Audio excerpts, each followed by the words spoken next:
மிகவும் பிரம்மாண்டமாக நடைபெற்ற நடிகர் விஜயின் தளபதி திருவிழா நிகழ்வால் புக்கெட் ஜாலில் தேசிய விளையாட்டரங்கமே நேற்றிரவு குலுங்கியது. இரவு 7 மணிக்கு மேல்தான் நிகழ்ச்சி என்றாலும் காலை முதலே அரங்க வளாகத்தில் ரசிகர்கள் திரளத் தொடங்கினர். இதனால் புக்கெட் ஜாலிலே திருவிழா கோலம் பூண்டது. விஜயின் கடைசி படமான ஜனநாயகன் இசை வெளியீட்டு விழாவும் நடைபெற்ற நிலையில் மலேசியாவில் மிகப்பெரிய தமிழ் பட இசை வெளியீட்டு விழா என்ற மலேசிய சாதனை புத்தகத்தின் அங்கீகாரத்தையும் இது பெற்றது. தமிழகத்திலிருந்து ஏராளமான இசைக்கலைஞர்கள் நடிகர்கள் வந்திருந்தனர். பிற்பகல் 3 மணி தொடக்கம் இசை நிகழ்ச்சி களை கட்டியது. விஜயின் ஆரம்ப கால படங்களின் பாடல்கள் முதல் இப்பொழுது வரை உள்ள பாடல்கள் அதில் பாடப்பட்டன. இரவு 7:30 மணிக்கு இசை வெளியீட்டு விழா தொடங்க இசையமைப்பாளர் அனிருத்தின் சிறப்பு படைப்பும் இடம்பெற்றது. விஜயுடன் பணியாற்றிய நடன மாஸ்டர்கள் இணைந்து அவருக்கு ட்ரிபியூட் வழங்கும் வகையில் நடனமாடினர்.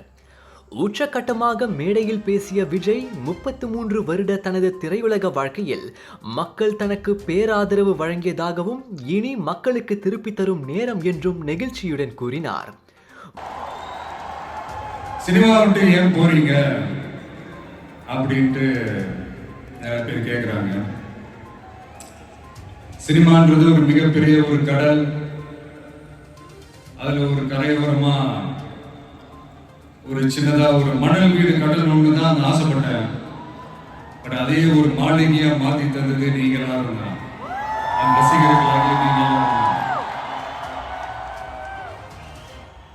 அது மட்டும் இல்லை, நான் சினிமாவுக்கு வரும்போது இது எல்லாருக்குமே தெரிஞ்ச விஷயம் தான். அது பழைய கதை தான்.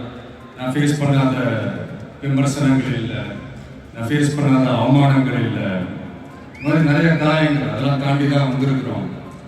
அந்த மாதிரி நேரத்துல தான் டே 1லேருந்து என் கூடவே நின்னது என்னோட ரசிகர்கள் தான்.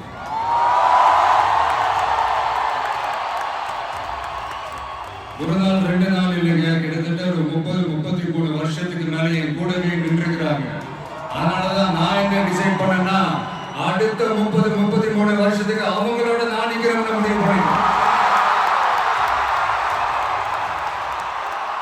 முடிவில் ஒரு பாடலை பாடியதுடன் பாட்டுக்கும் விஜய் நடனமாட அரங்கமே கரபொலியால் அதிர்ந்தது.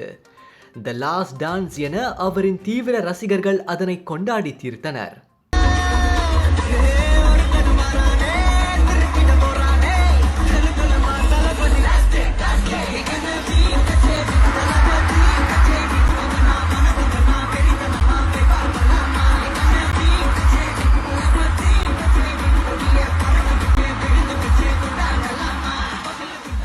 இவ்வேளையில் போலீசாரின் எச்சரிக்கையும் மீறி அரங்கில் விஜயின் கட்சியான டிவிகே கொடியை பறக்க விட்டதற்காக ரசிகர் ஒருவர் கைதான வீடியோவும் வைரலானது. இதனிடையே இந்த தளபதி திருவிழாவோடு கலர்ஸ் ஆஃப் இந்தியா ஏற்பாட்டில் என்றும் இல்லாத அளவுக்கு பிரம்மாண்ட உணவு திருவிழாவும் நடைபெற்றது. அதில் 200க்கும் மேற்பட்ட உணவு விற்பனையாளர்கள் பலவித உணவுகளையும் பானங்களையும் விற்றனர். தளபதி திருவிழா, ஜனநாயகன் இசை வெளியீட்டு விழா, உணவு திருவிழா என முப்பெரும் விழாவாக நடைபெற்ற இந்நிகழ்வு விஜய் ரசிகர்களுக்கு நீங்கா நினைவுகளை தந்துள்ளது என்றால் மிக இல்லை.